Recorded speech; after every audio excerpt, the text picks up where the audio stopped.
الحمدللہ وحدہ لا شریک لہ والصلاۃ والسلام علی من لا نبی بعد۔ کرونا وائرس کے حوالے سے میں آپ کی خدمت میں 5 باتیں عرض کرنا چاہتا ہوں بڑے اختصار کے ساتھ۔ نمبر 1، مسنون دعاؤں کا اہتمام کریں۔ کسی مریض کو دیکھیں، کرونا وائرس کا ہو یا کوئی اور ہو، اور اس مرض کے اندر خود مبتلا نہیں ہے تو یہ دعا پڑھیں: الحمدللہ الذی عافانی مما ابتلاک بہ وفضلنی علی کثیر ممن خلق تفصیلا۔ اے اللہ تیرا شکر ہے جو بیماری آپ نے اس کو لگائی ہے مجھے نہیں لگائی، اور آپ نے مجھے اس بیماری سے بچا کر اپنی مخلوق کی کتنی قسمیں ہیں جس سے آپ نے مجھے عظمت اور فضیلت عطا فرمائی ہے۔ اسی طرح مریض کے لیے دعا پڑھیں 7 مرتبہ: اسأل اللہ العظیم رب العرش العظیم ان یشفیک۔ یہ 7 مرتبہ پڑھیں تاکہ اللہ تعالیٰ اس کو شفا عطا فرمائے۔ میں نے آپ کی خدمت میں 2 دعائیں تو یہ بتائیں کہ مریض کو دیکھیں یہ پڑھیں اپنے لیے، اور ایک مریض کے لیے پڑھیں، اور 2 دعائیں ایسی ہیں کہ عموماً اس کا اہتمام کریں۔ نمبر 1، اللہم انی اعوذ بک من البرص والجنون والجذام ومن سیء الاسقام۔ اے اللہ میں آپ کی پناہ میں آتا ہوں۔ نمبر 1، برص یعنی جس سے پورا چہرہ بندے کا سفید ہو جاتا ہے، برص کی بیماری سے، جنون کی بیماری سے، جذام کوہڑ کی بیماری سے، اور تمام قسم کی جو بیماریاں ہیں، اے اللہ میں آپ کی پناہ میں آتا ہوں، یہ جو مجھے ان بیماریوں سے بچا لے، میری حفاظت فرما۔ دوسری دعا، اللہم عافنی فی بدنی، اللہم عافنی فی سمعی، اللہم عافنی فی بصری، لا الہ الا انت۔ اے اللہ میرے بدن میں عافیت والا معاملہ فرما، یعنی میرے بدن کی بیماریوں سے حفاظت فرما۔ اے اللہ میرے کانوں میں عافیت والا معاملہ فرما، یعنی میرے کانوں کی بیماریوں سے حفاظت فرما۔ اے اللہ میری آنکھوں میں عافیت کا معاملہ فرما، یعنی میری آنکھوں کی تمام بیماریوں سے حفاظت فرما۔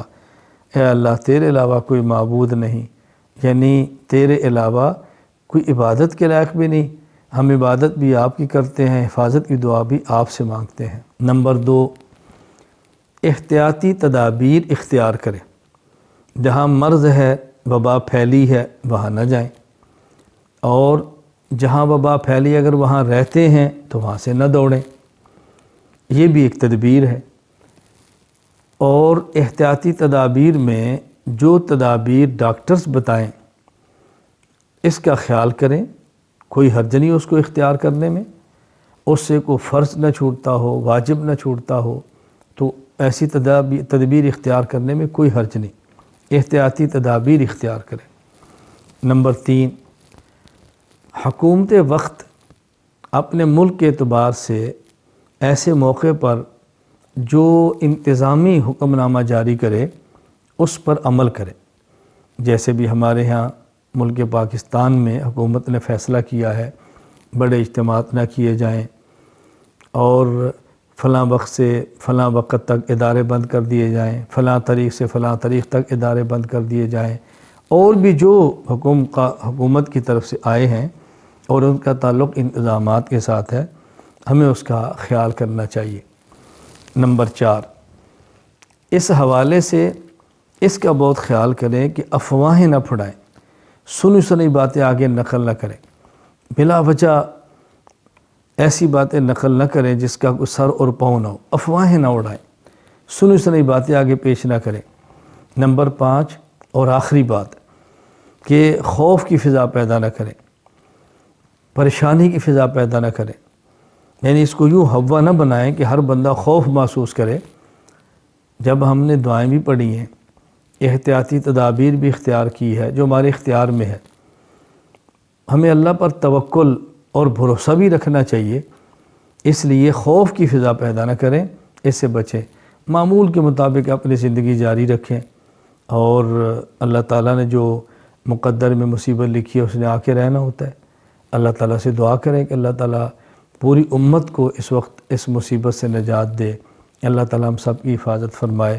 بہرحال جو میں نے 5 باتیں عرض کی ہیں اس کا بہت زیادہ اہتمام فرمائیں نمبر 1 دعاؤں کا اہتمام کریں، نمبر 2 احتیاطی تدابیر اختیار کریں، نمبر 3 ڈاکٹرز اور حکومت کی انتظامی ہدایات پر عمل کریں، نمبر 4 افواہیں نہ پھیلائیں، نمبر 5 خوف و ہراس کی فضا پیدا نہ کریں۔ اللہ تعالی ہم سب کی حفاظت فرمائے۔ وآخر دعوانا ان الحمد للہ رب العالمین۔